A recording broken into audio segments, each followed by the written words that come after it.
Week 7 of the fantasy season is here, and you know exactly what we need to do. We're going to go through every single matchup, break down every single quarterback and tight end, and go over who you should be starting and who you should be sitting here in Week 7 of the fantasy season. All right, very quickly here, we have two teams on bye week here in Week 7. No Baltimore Ravens, which means no Lamar Jackson or a backup quarterback since he's been hurt. No Mark Andrews, no Isaiah Likely.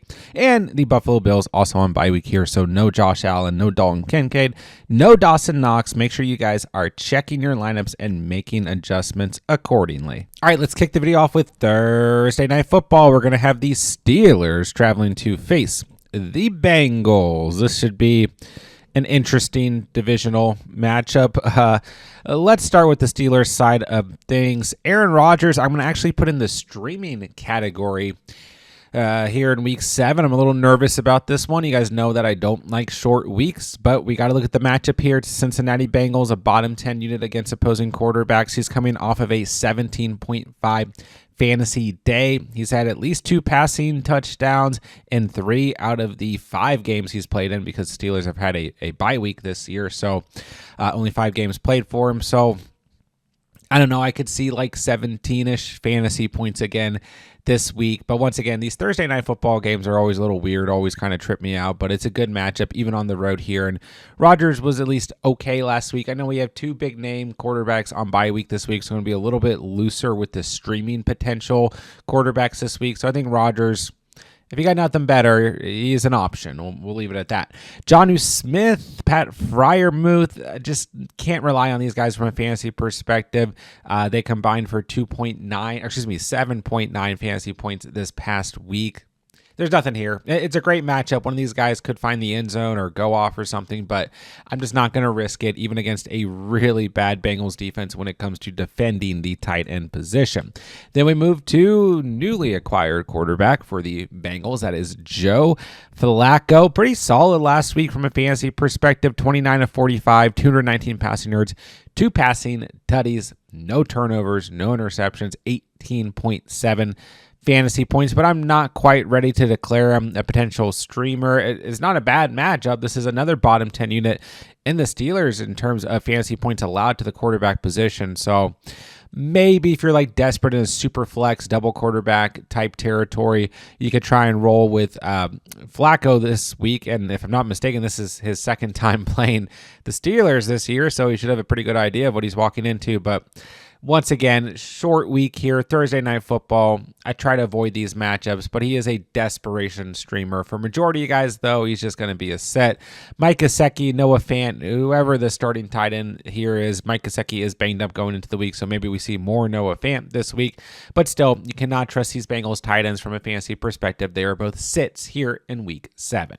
All right, early morning Sunday, we're going to have another overseas game. That is going to be the Rams squaring off against the Jaguars. Let's start with Matthew Stafford and the Rams. I'm going to leave Stafford in the streaming category after an abysmal Week 6 performance in what was an absolute smash spot against one of the worst defenses in the NFL in terms of fantasy points allowed across the board to almost every single position in the Baltimore Ravens.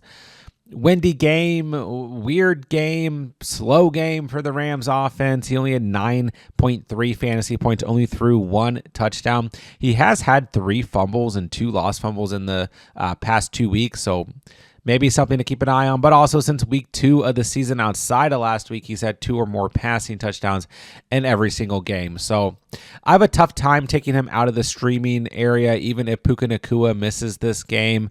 This should still be a good competitive matchup. And this Jaguars defense is nothing to sneeze at, but they rank bottom 12 against opposing quarterbacks in terms of fantasy points allowed. So Stafford, streamer, but don't get too carried away here. Maybe I got too carried away with Stafford last week, but I know a lot of people kind of echoed those beliefs because it was a great matchup. Anyways, Tyler Higbee did score a touchdown this past week, 4 targets, 4 catches, 40 receiving yards, and 14 fantasy points. But outside of that, he has had 7.7 or less fantasy points in every game that he's played in this year, including a 0-point performance in week 3 and 2. missed games. So I'm going to avoid Tyler Higbee at all costs, even though he did show up last week. We're not going to trust that. I'm going to keep Trevor Lawrence also in the streaming radar. He's been very solid the last 2 weeks. He has 19 or more fantasy points in 3 games this year. 11.6 or less in the other 3. So I don't think we can really move him out of the streaming category, but the last 2 weeks have definitely been promising with at least 2 touchdowns in each game, whether that was through the air or on the ground, excuse me. So you still got to feel good if Trevor Lawrence is like the only streaming option you got, but you also got to keep in mind that this Rams defense top 6 against fantasy points allowed to opposing quarterbacks. So it's not necessarily the best matchup, but these overseas games can always get a little bit weird. Sometimes we see more defense. Sometimes we see defense go out the window. Sometimes the games are a bit slower overall, but I still think both quarterbacks in this matchup are worth a stream. We saw Brenton Strange miss last week, and now that I'm looking at it, he is set to miss the next 5 weeks. He's on IR. That's right. So he shouldn't even be on the screen. That's my fault. That means that Johnny Munt is the next man up. I don't think we really saw, there's nobody else here who really stepped in here. A little bit of Hunter Long, but regardless, whoever the Jaguars tight end is, we're not starting them from a fantasy perspective. So my bad for leaving Brenton Strange on the screen. At least he has an asterisk. And unfortunately, my guy Johnny Munt could not step up to the plate in week 6. We'll see how it shakes out, but I don't think any tight ends are going to be startable here in this matchup in week 7. All right, moving into the early window on Sunday. Let's start with the Eagles traveling to face the Vikings. Jalen Hurts has 19.4 or more fantasy points in every game this year except for week 2 against the Chiefs, and you just got to roll with them, whether he gets it done from a tush-push touchdown or he gets it done by also throwing a touchdown. He finds a way to get it done. He's a top 6 fantasy quarterback right now. You just got to keep rolling with them. Even against this Vikings defense, that is definitely nothing to sneeze at. They have given up the 3rd fewest fantasy points to opposing quarterbacks on the year. But as Jalen Hurts, my advice on a week-to-week basis is you always start Jalen Hurts. So let's just roll with that.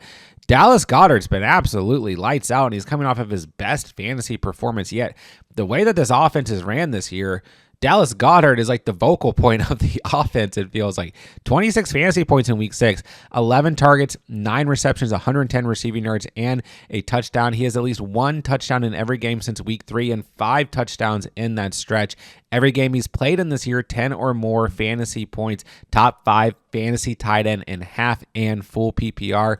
This is a player that you just got to keep rolling with, and the Vikings rank bottom 12 in terms of fantasy points allowed to tight end. So this is a good spot for him. If you own Goddard, fire him up with confidence. Then we look to a former Philadelphia Eagles quarterback who is now on a new team. That'll be Carson Wentz. Now, he has returned to practice. He's dealing with that shoulder injury. J.J. McCarthy is still technically on the injury report with that ankle issue. So maybe we see J.J. McCarthy this week. Maybe we see Carson Wentz. I think it's going to be Carson Wentz, but of course I could be wrong here. Probably for your guys' purposes, should still have J.J. McCarthy's name on the screen because he is being considered this week. But I think it's going to be Carson Wentz. But whoever it is, I'm not starting them in fantasy, really in any format, whether that's super flex, double quarterback, dynasty. I'm staying away from both these guys here in week 7. I think most of you guys out there would agree. All right, I kind of went back and forth on Hawkinson here in week 7. I don't see an immense amount of upside. This is a bad matchup against the Eagles. They've been very stout against the tight end position. But I do kind of feel like Hawkinson is just one of those tight ends. If you own him and you don't have anything better, you're just going to kind of roll with them and take the punches. So he's certainly not my favorite tight end and is not a great matchup. I haven't really been high on Hawkinson at all this year, but 7.9 or more fantasy points in the last 3 games, 9.8 or more in 2 of those. Like, maybe there's a floor here if you got nothing better. He's the lowest end start you may see on this video, but I just know a lot of you guys are like, you're rostering him. You may not have better options. If you got to roll with them, I think it's okay, but maybe look to some of the potential streaming tight ends in today's video instead. Next up, we have the Patriots who will travel to face the Tennessee Titans. Let's start with Drake Maye and company. Drake Maye is looking absolutely lights out. Top 6 fantasy scoring quarterback right now. He's had 20 or more fantasy points in every game except for 2 this year. 27 fantasy points in week 6 against the Saints. His best game of the year so far, I think many would say. 18 to 26, 261 passing yards, 3 passing touchdowns, 28 yards on the ground. He has 28 or more rushing yards in 3 games this year, so we are seeing some of that rushing ability as well, which is always nice for fantasy. But yeah, you got to feel good if you own Drake Maye. You got to keep rolling with them here. The Titans defense, one thing that they are good at is going up against opposing quarterbacks, getting pressure on quarterbacks. They're top 5 in terms of fantasy points allowed to opposing quarterbacks. So not a great matchup here on the road, but I would still expect a pretty safe floor out of Drake Maye this week. Then we look to Hunter Henry. I'm leaving him in the start category, like similar to a guy like TJ Hawkinson. Not quite like a streaming tight end for me, but not quite a must-start tight end, somewhere in between, right? And whenever you bench him, he's going to go off, right? Whenever you don't, he's not going to have a good day, whatever. So you look at this matchup, right? Once again, the Titans do rank pretty high against opposing tight ends. If you got nothing better, I think you can still roll with Hunter Henry. He gets enough involvement in this offense, whether it's just in the red zone or not. I know the last 2 weeks have not been so good, and this is another road game here. For the majority of the season, he's played better at home compared to on the road, which is interesting. Double digits in every home game, single digits in every road game. So bear that in mind, but if you got nothing better, I think you can roll with the punches and take Hunter Henry here. But maybe, once again, there's going to be other options out there that you guys like more. That is completely okay. Titans offense, quarterback, tight end, almost every position. We're just not considering these guys. Cam Ward is not going to be a start regardless of format. Even in Superflex, you're going to be better off starting a wide receiver tight end or running back if the only quarterback you can get is Cam Ward. So he's a sit, and Chicken Conquo remains a sit. Maybe close to the streaming radar if you're absolutely desperate, but I think that there are other options out there that are potentially better. And we look to this Patriots defense. I will say they're not great against opposing tight ends in terms of their ranking, but I think you can do better in terms of streaming options than Chicken Conquo. But he did have 10 fantasy points, 6 targets, 6 catches this past week. Has at least 4 catches in the last 2 games, and at least 4 catches in 4 games out of 6 games on the season. So maybe in the streaming radar, but I just don't want any pieces of this Tennessee Titans offense in my starting lineup. Next up, we have the Panthers, who will travel to face the Jets. So let's start with Bryce Young and the Panthers. I'm going to leave Bryce Young as a streamer this week. This is the first week of the season I've had Bryce Young as anything more than a sit. I'm a little nervous about that.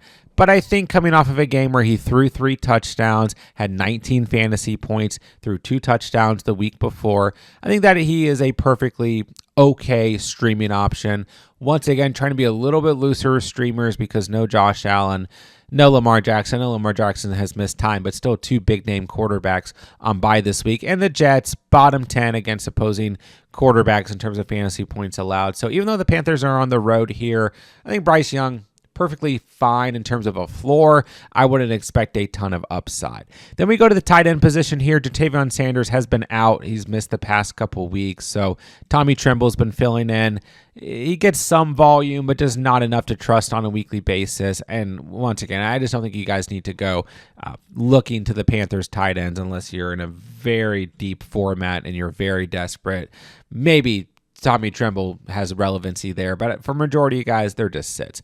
All right, Justin Fields is getting the boot here, moving him down to the sit category. And, you look at what Justin Fields has done on the season so far, 20 or more fantasy points in 3 games, missed week 3, then 4.9 or less in the other 2. So, I probably should have paid more attention last week to the matchup against the Broncos here, but I thought maybe with the overseas aspect, maybe some of that would go out of the window, so to speak, and we would still see a good enough performance out of Justin Fields and company, but gosh, it was awful. He still has averaged 18.3 fantasy points per game on the season, and going into last week, he was averaging over 20 fantasy points per game on the season. So listen, we look to this matchup against the Panthers this week, and they're not great. They're not bad against opposing quarterbacks, but I just think with no Garrett Wilson here in week 7 as he's dealing with that knee issue, I cannot trust Justin Fields at all whatsoever. He's going to be an absolute must sit for me. But I will say I really like Mason Taylor because he was already seeing the bulk of the volume in the passing game behind Garrett Wilson over the last 3 weeks, although he did nothing in week 6.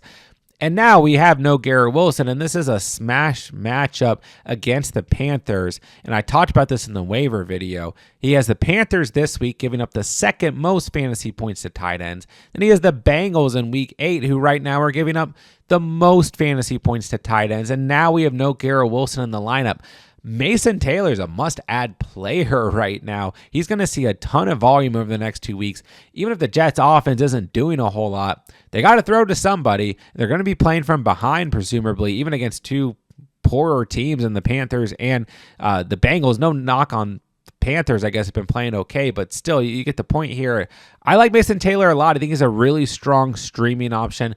Very close to the start category. Like if you're looking at some of those players that we talked about earlier, like TJ Hawkinson or Hunter Henry, you're not feeling great.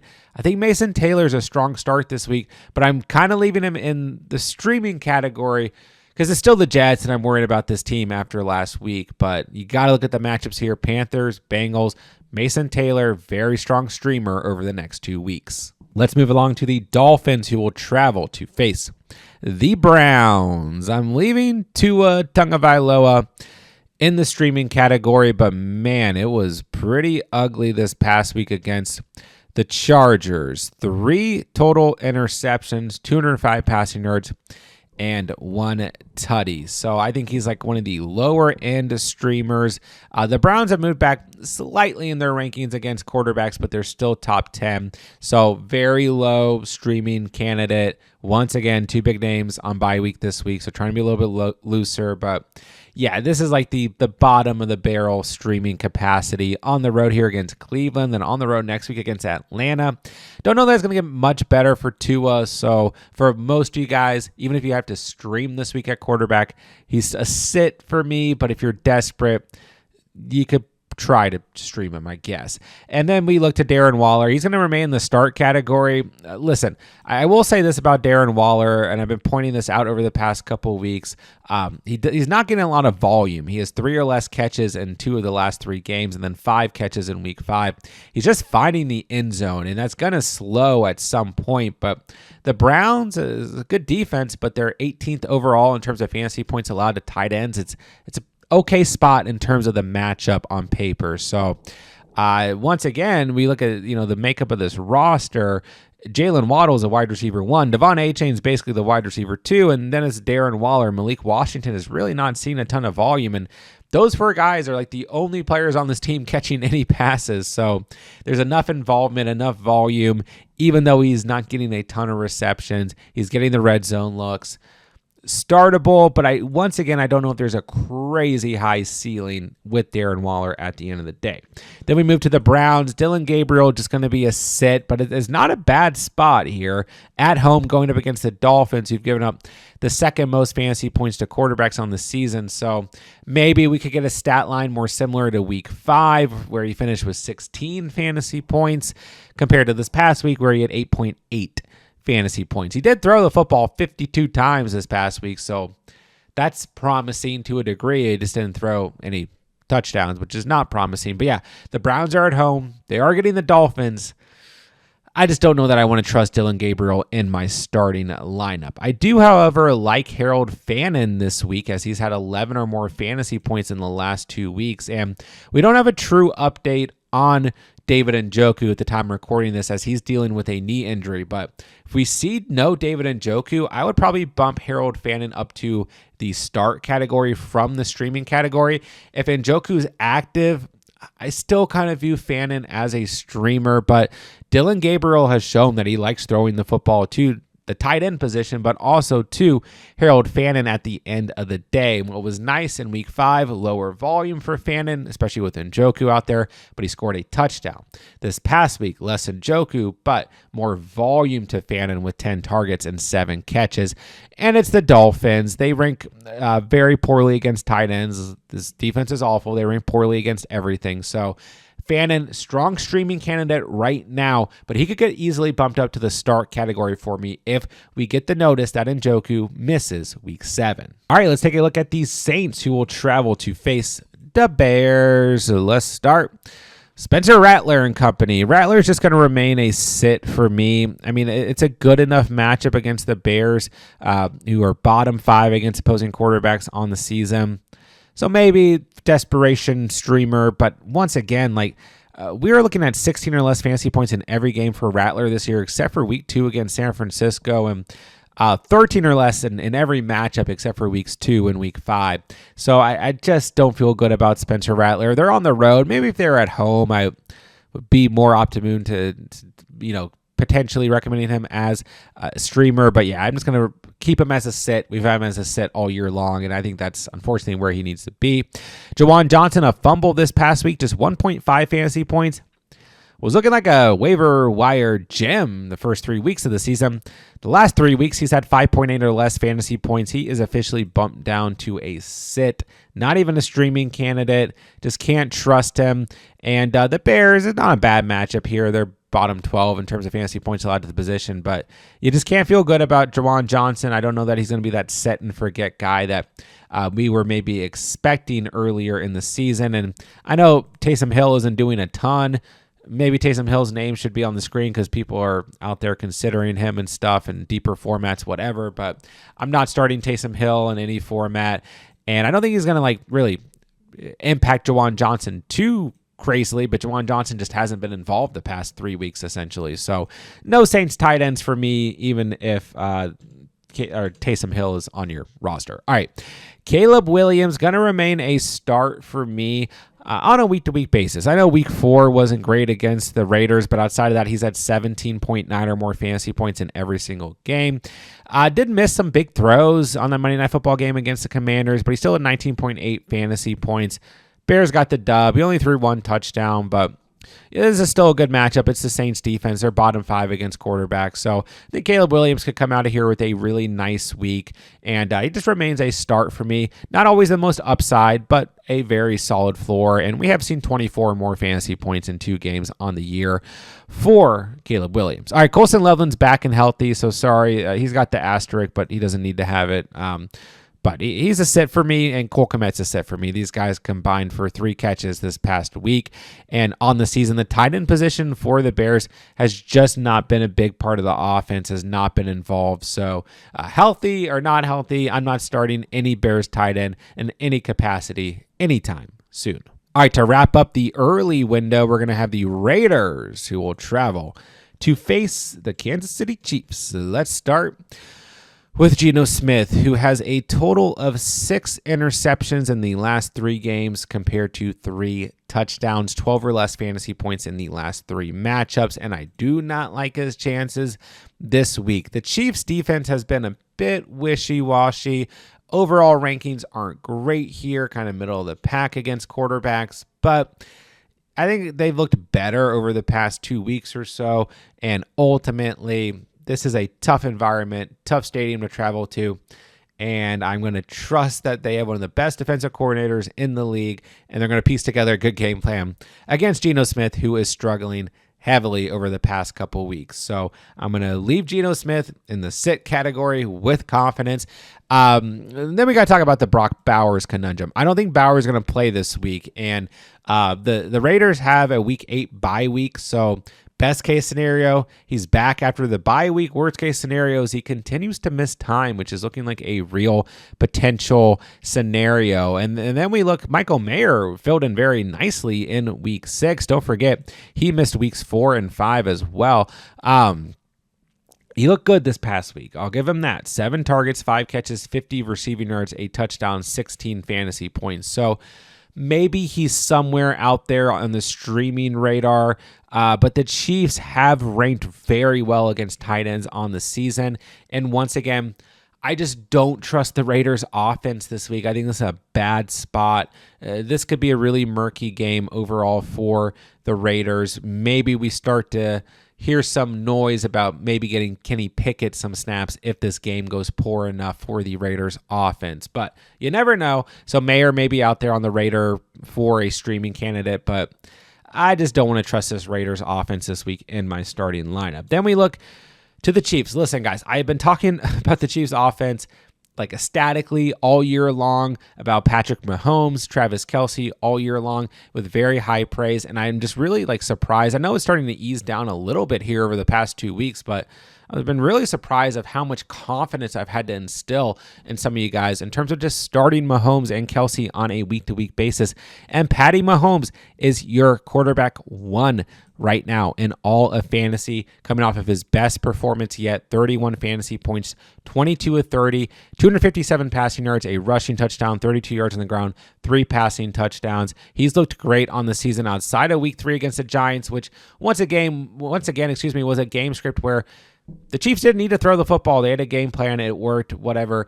And ultimately, outside of that, he's had 23 or more fantasy points in every game this year and 27 or more in the last 3 games. You cannot bench Patrick Mahomes going up against the Raiders defense, who are okay against quarterbacks. Don't get me wrong, but they have a very weak secondary. And Rashee Rice is coming back. And Rashee Rice probably going to be on the snap count, kind of eased in this week because I don't think they're going to need a ton of Rashee Rice this week. And Xavier Worthy's playing well. Hollywood Brown just scored 2 touchdowns this past week. Juju Smith-Schuster is making contributions. Tyquan Thornton may have disappeared this past week, but he has still had a role on this team. And Travis Kelce, call him what you want. Call him washed, call him old, call him fat, call him Mr. Taylor Swift, whatever you guys want to say about Travis Kelce. He's still playing very good football right now. And for his age, he is looking like a dominant player and a Hall of Fame player, and that is what he is. So when it comes to Patrick Mahomes, absolute must start quarterback here in week 7. The only thing that I could see going south here is the Chiefs pull ahead early and don't need to throw the football a ton, but you can't risk it. He's got to be in your starting lineup. And I've said it all year long. If you own Travis Kelce, keep rolling with them. He has double-digit fantasy points in 4 out of 6 games on the season so far. He's involved in the offense. He has 7 or more targets in the last 2 games, a touchdown in the last 2 games. Maybe Rashee Rice coming back here takes away some of this volume. They don't need to look to Kelce's direction as often. It's not a great matchup against the Raiders, but still, this is the tight end 10 and half PPR, the tight end 5 and full PPR. You got to keep rolling with Travis Kelce and Patrick Mahomes if you own them as we approach week 7. And I just really do not have confidence in Geno Smith going on the road against this Kansas City Chiefs defense here in week 7. So I'm headed straight to Underdog to take the under on Geno Smith's total passing touchdowns, currently sitting at 1.5. I think this is a really bad spot for Geno Smith, who has been on an interception run over the last 3 weeks and has only thrown for over 1 passing touchdown in 2 games on the season. Don't forget, all new users who sign up on Underdog using promo code THECATCH are getting a free NFL Pick'em to use towards Week 7 NFL action.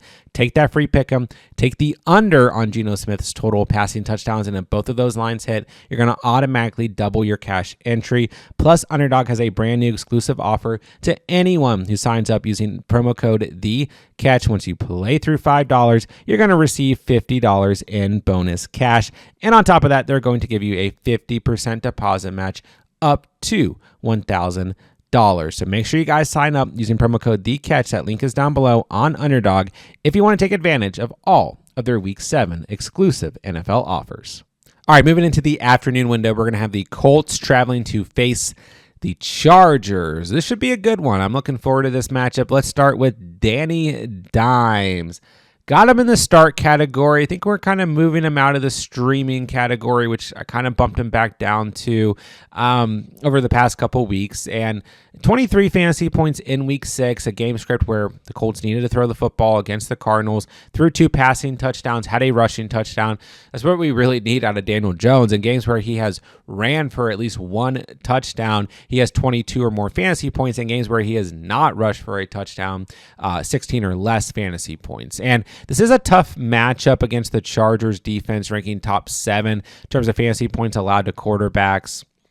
But I just kind of feel good about this game script. I went back and forth here with both Daniel Jones and Justin Herbert if they should be in the streaming category or the start category. I'm going to leave them in the start category because I just have a good feeling about this game.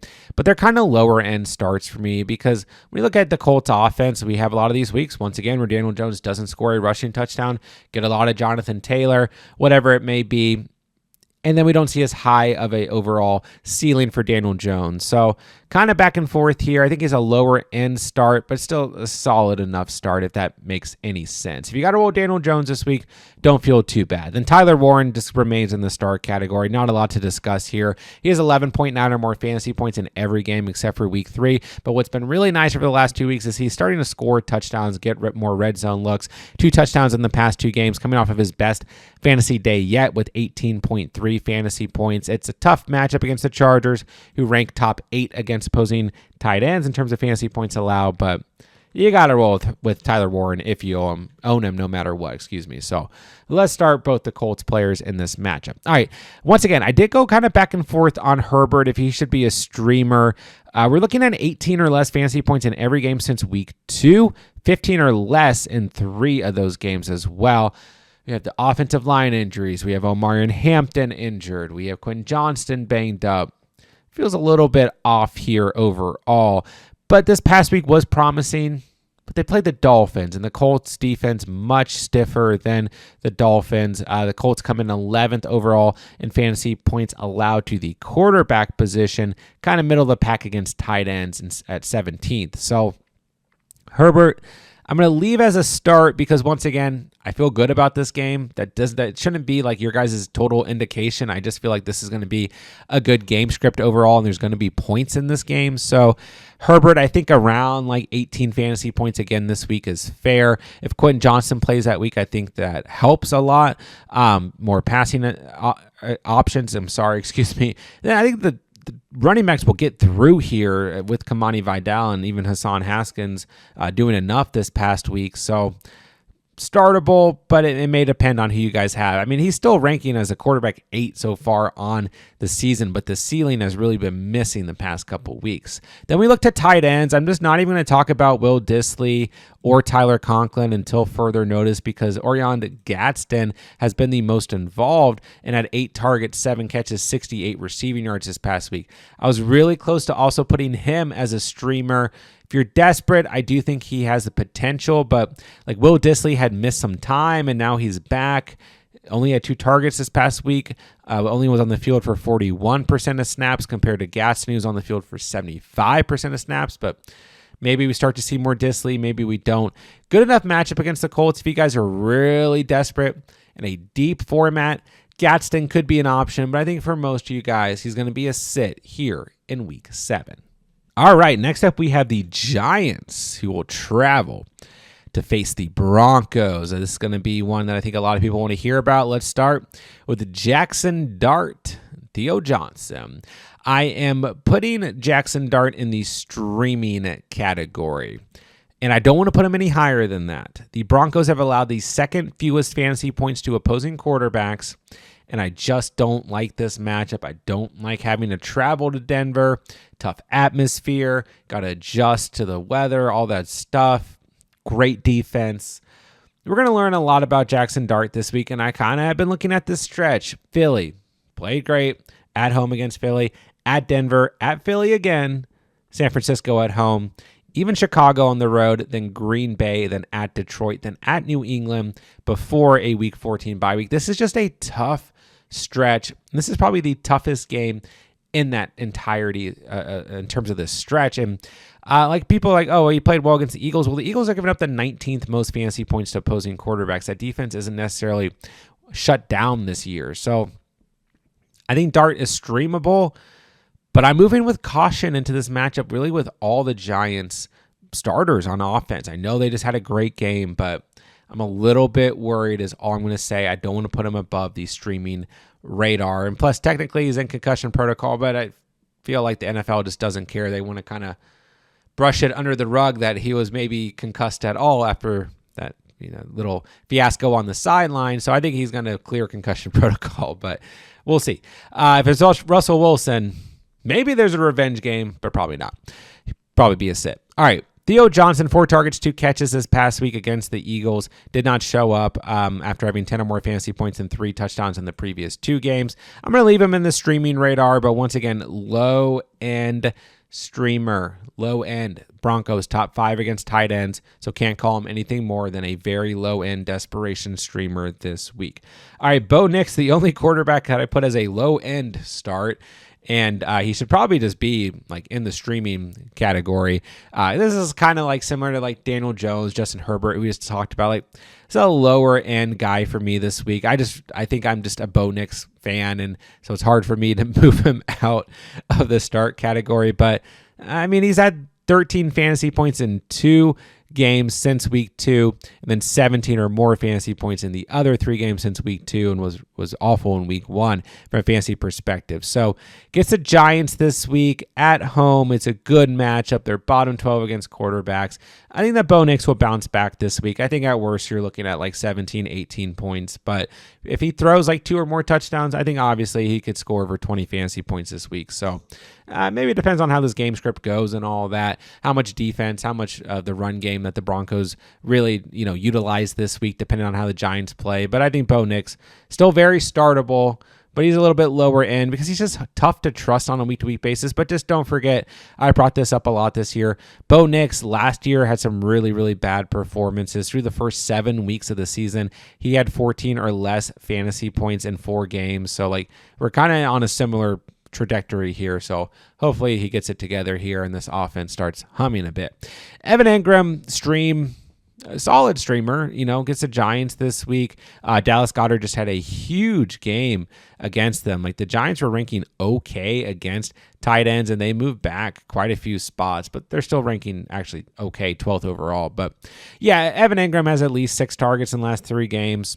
Solid enough streaming option, just not my favorite. We'll see how things look here in week 7. Next up, we have the Packers traveling to face the Cardinals. So let's start with Jordan Love and company. I'm putting Jordan Love in the start category this week. It's not the best matchup. The Cardinals have been pretty stout against opposing quarterbacks, but I feel like he's worth a start, maybe a low-end start like a Bo Nix or Herbert, some of these guys we've been going over. But once again, I'm being a little bit looser this week. Josh Allen, Lamar Jackson on bye week this week. So Jordan Love should have had a better game this past week, but he did throw that interception. And ultimately, outside of that, he played very well. Just didn't need to throw the football a ton against the Bengals. It was a Josh Jacobs game, and that's going to happen at times. I do think that here in week 7 on the road against the Cardinals, Packers will need to throw the football a bit more. So definitely startable.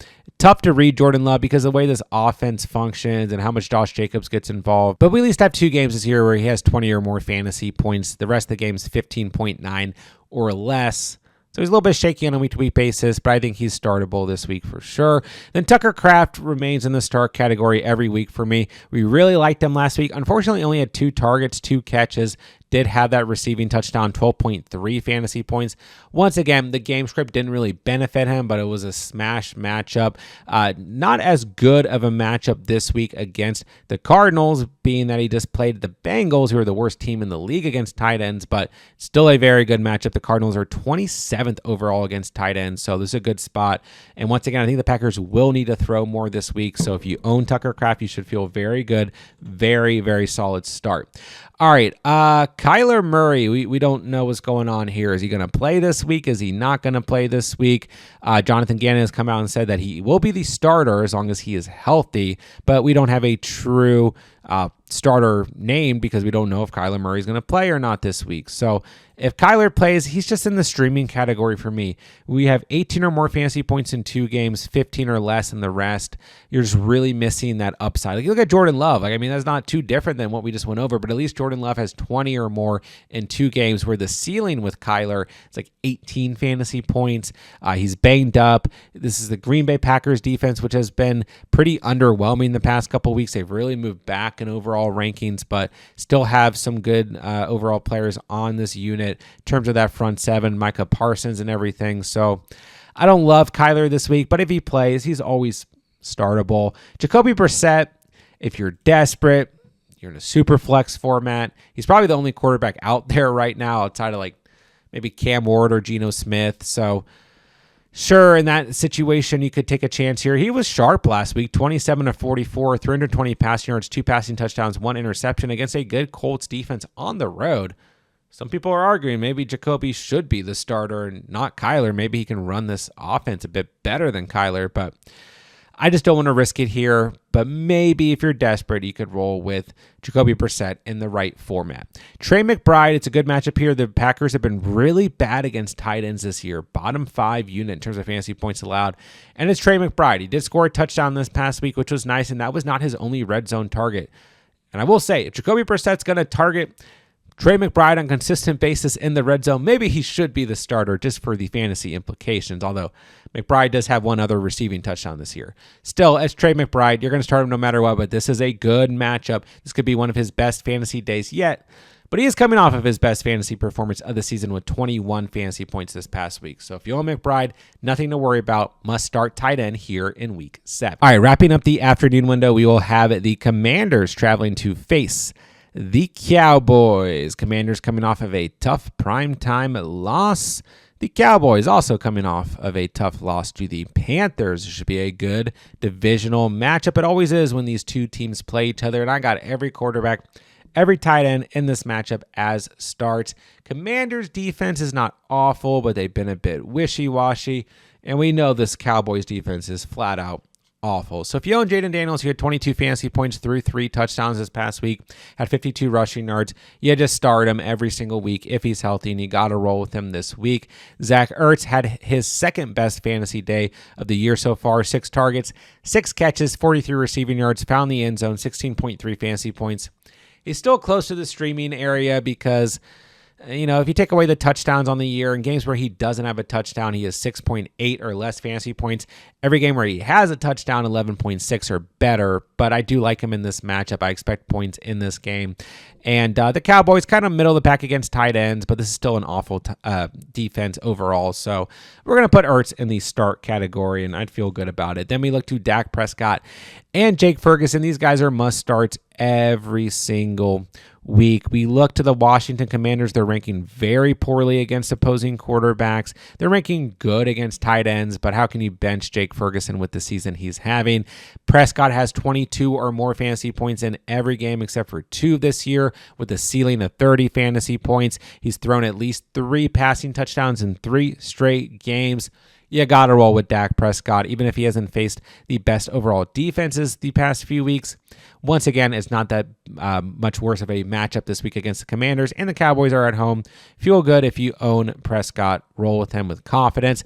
And Jake Ferguson has a touchdown in each of the last 3 games and is the tight end 1 in full PPR, the tight end 2 in half PPR. So regardless of the touchdowns, you got to feel good. You got to keep rolling with Jake Ferguson, seeing a lot of volume. Whether CeeDee Lamb is back or not in week 7, Ferguson is still an absolute must-start tight end. All right, Sunday Night Football, we will have the Falcons traveling to face the 49ers. Let's start with Michael Penix and the Falcons. I have Penix as a sit. I just don't know if I'm quite there yet. I mean, he only had 14 fantasy points against the Bills. Saw a lot of Bijan Robinson. Saw a good amount. Tyler Algier. We saw a lot of defense against the Bills on Monday Night Football this past week. And it's just tough to kind of really gauge exactly how much passing volume we're going to get out of this offense on a week-to-week basis.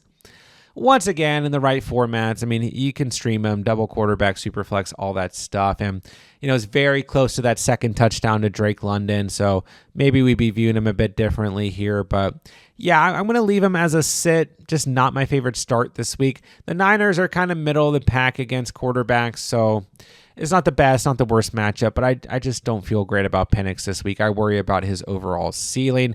And I do have Kyle Pitts as a streamer, because I kind of have Kyle Pitts as a streamer every week, but he's certainly not my favorite streaming option this week. Once again, the Niners pretty decent, 13th overall against tight ends, like close to middle of the pack, but not awful, not great by any stretch, but just 4.8 fantasy points this past week, 18 in the game before that. So like, you just never know what you're going to get with Kyle Pitts. He's always a streaming option, But once again, certainly not my favorite as we approach week 7. I think there's better options that we've talked about in this video. All right, the Niners, everyone is hurt or halfway hurt. I mean, what else can we really do here on a week-to-week basis? Could be Brock Purdy, could be Mac Jones. We are probably going to see George Kittle back this week as he is expected to start to practice. Does that 100% mean he's going to play this week? No, but there's a very good chance that we do see George Kittle out there. So Purdy, start if he does play. He has 18 or more fantasy points in the 2 games he's played this year.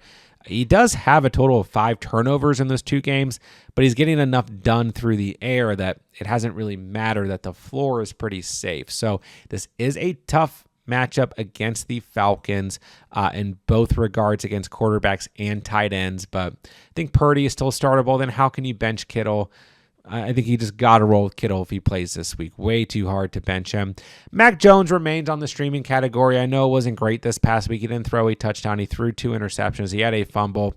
He still threw 347 passing yards and looked pretty good throwing the football outside of the interceptions. So he's still streamable, but bear in mind this Falcons defense has been nothing to sneeze at, and they just showed up in big-time fashion against Josh Allen. So Mac Jones, not my favorite streamer this week, but is streamable. Then Jake Tongues, if he does play, I know it's Tunges, I like saying Tongues, then he's streamable. He had 11.8 fantasy points this past week. Has had double digits in 3 straight games and 2 touchdowns in the last 3 games. So streamable. But once again, don't underestimate this Falcons defense. They have looked really sharp through the first 6 games of the season.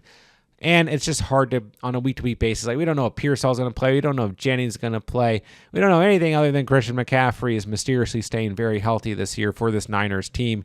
You got defensive players going down left and right. Big name defensive players. But still, Purdy, I think, is startable. Kittle, you got to play him. And there are streaming options left over if those guys don't start here in week 7. All right, we got another doubleheader on Monday Night Football. Let's start with the Buccaneers traveling to face the Lions. Baker Mayfield. Doesn't matter if his offensive linemen are missing, if his top 3 wide receivers are missing, if his top running back is missing. This guy is going to sling the football all over the place, playing at an MVP caliber rate. And you guys know, if you follow the channel over the past few years, we are big fans of Baker Mayfield here. And I'm going to continue to be a big fan of Baker Mayfield on the road here against the Detroit Lions. Whether Mike Evans plays or MIA-CLE misses or Chris Godwin misses, I don't really care. I think Baker Mayfield's going to find a way to get it done. We saw Cameron Johnson step up this past week. Tez Johnson step up. Sterling Shepard's still there. Cade Otton is looming around, getting some more volume. Rashad White been able to step up at the running back position. And there's a strong chance, actually, that Mike Evans is able to play here in week 7, which I think would be a big boost because it looks like MIA-CLE going to miss this week and Chris Godwin going to miss as well. Chris Godwin is actually officially out for week 7 in case you guys are wondering or haven't heard that yet. So yeah, I don't care. Baker Mayfield going to be a start. This is going to be a good game, one of the best games of the week. I think even with all these injuries to the Buccaneers, I would go ahead and roll with Baker Mayfield with confidence. 17 or more fantasy points every game this year. Has thrown at least 2 passing touchdowns in 3 straight games. 19 or more fantasy points in 3 straight games. And the Lions rank bottom 10 against opposing quarterbacks. So keep rolling with Baker if you own him. The Lions okay against tight ends, but I think Cade Otton, just due to the injuries here for the Bucs, is streamable. He's had 10 or more fantasy points in 2 straight games. Especially, that we know that Ibuka is probably going to miss and that Godwin's out. Cade Otton remains a streamer at the tight end position for me, and I think he's a pretty decent streamer once again with all these injuries. He's a target that Baker can rely on, so I like him this week. Jared Goff remains in the start category, and he is one of these Jordan Love, Justin Herbert guys. He's a lower end start. He's going to have those weeks where he pops off like we saw in week 2, like we saw in week 5. against the right defenses, and this could be one of those defenses. And once again, this is a home game for the Lions, which is always good. But yeah, the Bucs are bottom 10 against opposing quarterbacks. I'm expecting points in this game. I'm expecting some fireworks. So Goff will be in the start category. I think this could be one of the better Goff games of the year. So go ahead and start him if you own him, and I feel pretty good.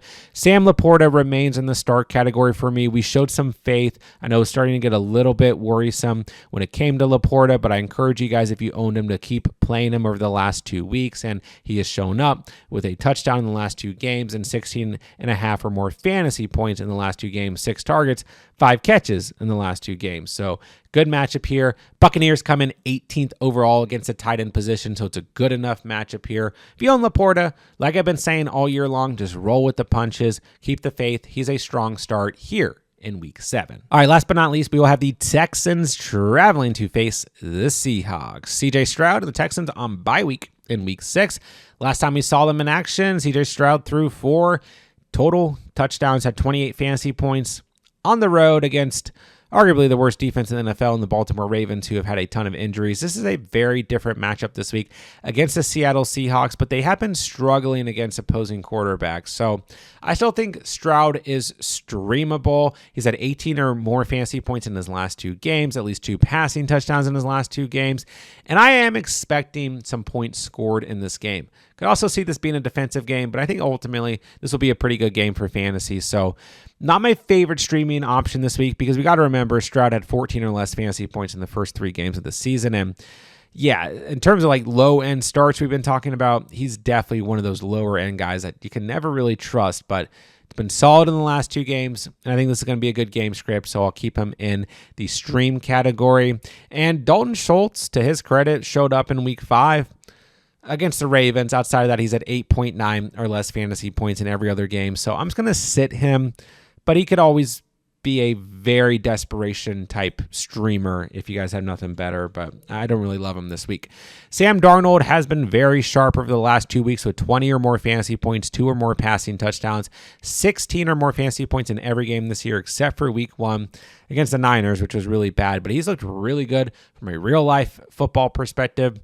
Doesn't have a ton of like true receiving options, it feels like, but then you start to look at it, like we know JSN is there. You start to look at it, Cooper Kupp has stepped up, Torrey Horton has stepped up. Doesn't always feel like those guys are consistent, but in the games where they need them to step up, those guys have been stepping up. Then we'll talk about AJ Barner in a minute here. He's been absolutely balling out, and the run game has really taken a back seat, even in this Clint Kubiak offensive system. So I think that the Seahawks are going to continue to throw the football a lot.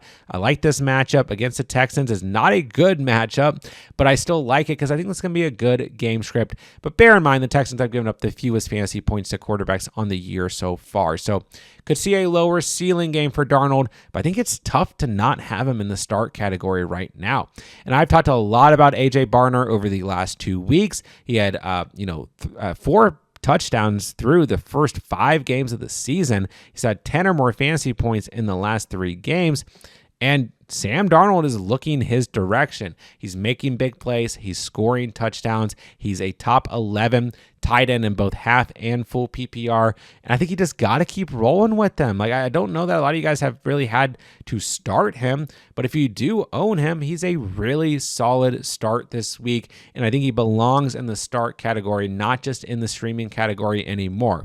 Once again, not a great matchup here against the Texans, but I like the potential game script here. So I think Darnold and Barner are going to be solid starts here in week 7 of the season. And there you guys have it. Every single quarterback, every single tight end, who you should be starting, who you should be sitting here in week 7 of the fantasy season. Don't forget, guys, I'm answering all fantasy football questions in the comment section down below. So make sure you guys drop all your fantasy questions. I'll answer as many as I can throughout the week. And while you guys are down there, it does me a huge favor. It helps out the channel tremendously if you guys hit that subscribe button and that like button on the way out. And when the videos and playlists pop up on the screen, make sure you guys go check out all of our week 7 fantasy content. We'll have everything that you guys could possibly need to dominate this week and every week of the fantasy season. And with that, I'll say thank you guys so much for watching and or listening. And remember, you saw it here on The Catch.